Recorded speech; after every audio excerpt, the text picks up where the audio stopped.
السلام عليكم ورحمة الله وبركاته. كنتمنى تكونوا بخير، وكنرحب بالناس اللي متبعيني واللي مشجعيني وكذلك الناس الجداد، وكنقول لهم مرحبا بكم في قناتكم.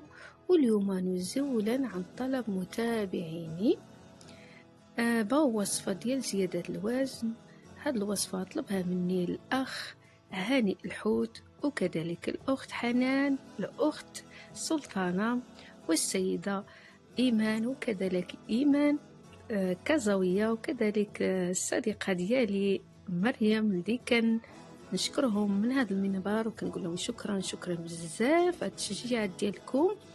واليوم غنقدم لكم هاد الوصفة كما طلبتوها مني. فهاد الوصفة طبيعية، ما فيهاش لا مواد صيدلانية أو لا كيماوية أو أي حاجة، كل شيء طبيعي، وكتزيد في الوزن وبنينة بزاف، وكما كتلاحظوا كتكون غير مواد صحية جدا مع الشوكولا. فغادي نقدم لكم هاد الوصفة بالطريقة ديال المناطق الجنوبية، طريقة بسيطة بزاف، ومكونات كذلك تقدروا تستعملوا اي مكون الى عندكم فيه الحساسيه من شي مكون. في هاد المكونات اللي قدمت لكم تقدروا تبدلوه بمكون اخر، وكذلك يقدر يستعملوا لا الصغير ولا الكبير. هاد الوصفه هذه ما عندها اي ضرر، اللي غادي يستعملها غادي يشوف ويلقى فيها النتيجه ومضمونه 100% ان شاء الله. فهذا الوصفة هذه كنستعملوها عندنا في مناطق الجنوبية ومعروفة بالنتيجة ديالها، حيث هي صحية أكثر ما هي كتزيد في الوزن، وكذلك مكونات بساط وسهلة والطريقة سهلة. فغادي نمروا إن شاء الله بالطريقة ديالها، والتحضير ديالها سهل. فكنحتاجو السوجة كما كنقولوا ليها حنا في المناطق ديالنا او لا المغرب، كما كيقولوها في البلدان اخرى فول الصويا. كنحتاجو تقريبا 200 غرام ديال فول الصويا او السوجة. كنحمروها مزيان، هي كتحتاج تحمر مزيان، وكنطحنوها عندنا في الدار. الا عندنا مطحنه كهربائيه ديال التوابل او العطريه، ولا كنديوها للعطار، وكتكون بهذا الشكل هذا. كنحصلوا على الدقيق ديال السوجة او فول الصويا،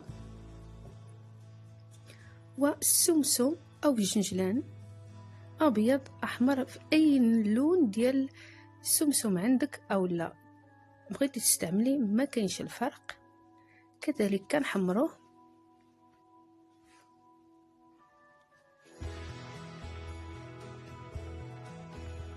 وكنطحنوه. فالجنجلان او السمسم فقط كنسخنوه، ما كنحمروش مزيان. كذلك 200 غرام. كما كنعرفوا السوجة والسمسم كيلعبوا الدور على هرمونات الأنثوية أكثر، وكذلك زرية الكتان أو حبوب الكتان، الكتان اللي كيقولوا في مناطق البلدان الأخرى العربية عفوا. كنسخنوها فقط هي كذلك كيف بحال السمسم، وكنطحنوها.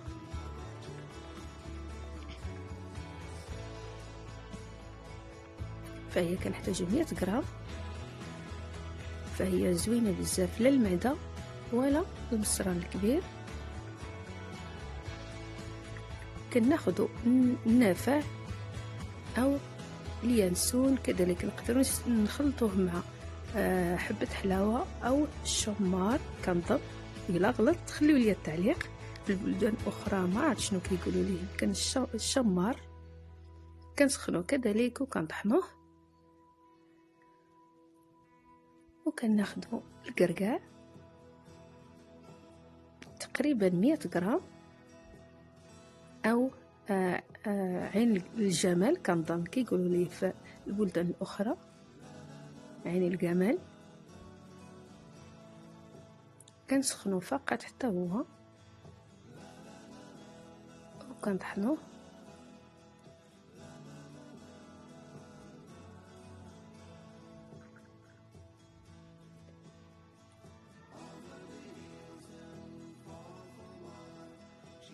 كناخدو فول سوداني او كاوكاو، اي نوع من كاوكاو عندكم او لا حبيتو تقدروا تستعملوا هذا اللون عفوا، او لا الابيض المقشر، فلكم الاختيار. وكنحمروه، فهو كيبغي التحمار،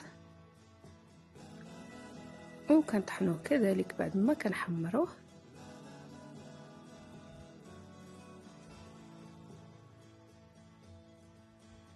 كناخدو 100 غرام من فول السوداني او كاوكاو، و200 غرام من اللوز كذلك كنحمروه وكنطحنوه.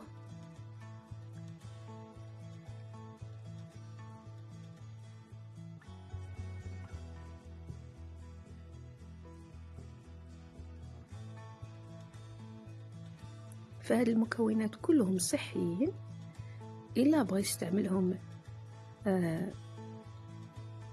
الدري او البنت. الا كانت البنت تزيد عليه شويه ديال حبه حلاوه او الشمار كنظن. الا كان الدري ينقص من فول الصويا او الصوجا ويستعمل مكون اخر، يستعمل اللوز او حاجه اخرى. وكذلك كنحتاجو الشوكولات، القنينه من الشوكولات. تقدروا تستعملوا اي شوكولات عندكم، ماشي ضروري تقيدوا بهاد النوع اللي استعملت انايا. كناخذوا اللوز بعد ما كنحمروه وكنطحنوه، كناخذوا كذلك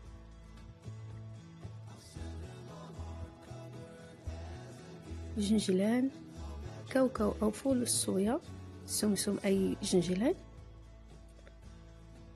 عين الجمل او القرقاع، زريعة الكتان،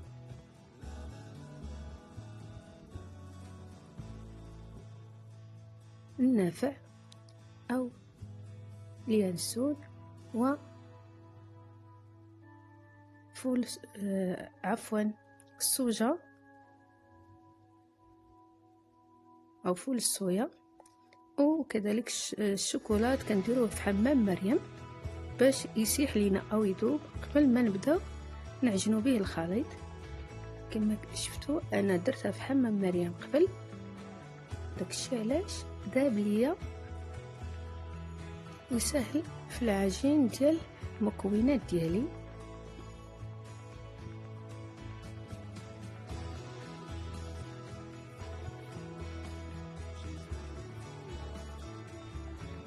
وكنبداو كنعجنوه. فيمكن تزيدوا الشوكولاته وتعجنوه يكون رطب اكثر من هاد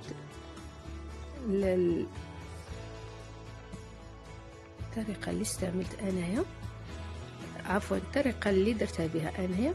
يقدر تخليوه شويه جاف، فكل واحد والحلاوه اللي كيبغي. كاين اللي كيبغي حلاوه ديال الشوكولات ما عنده مشكل يدير كما درت. كاين اللي عنده حساسيه من السكر اكثر اللي في الشوكولات كيستعمل كميه قليله، ما كيخليهاش تكون بهاد الطريقه اللي درت انا. استعملت الشوكولات اكثر لاني انا كنحب الشوكولات.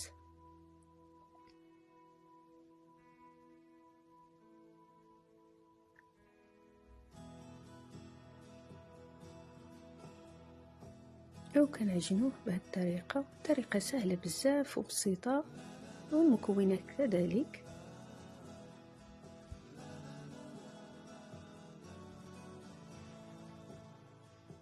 فهاد الوصفه نزوله عن طلب ديال المتتبعين ديالي الغاليين، درتها لكم ان شاء الله تجربوها وتلقاو فيها النتيجه، لانها وصفه ناجحه 100%. وكديروا كويرات عفوا. انا اختاريت ندير فيهم 12 غرام حتى 13، فانتم لكم اختيار من 10 حتى 15، بغيوهم يكونوا صغار او لا كبار. وكنستمروا على هذه الطريقه تنكملوا الكميه، وكتعطي كميه كبيره كما كتشوفوا. كنستعملوها حبه في الصباح، بعد الغداء، بعد العشاء، مده شهر كتشوفوا النتيجه باذن الله. وكنتمنى تجربوها لانها وصفه رائعه جدا وناجحة كما قلت. كنتمنى كاع الناس اللي معايا ما ينسونيش بجيم والتعليقات ديالكم، والناس الجداد ما ينسوش تابوناو عندي في القناة. والى اللقاء ان شاء الله حتى الفيديو جديد.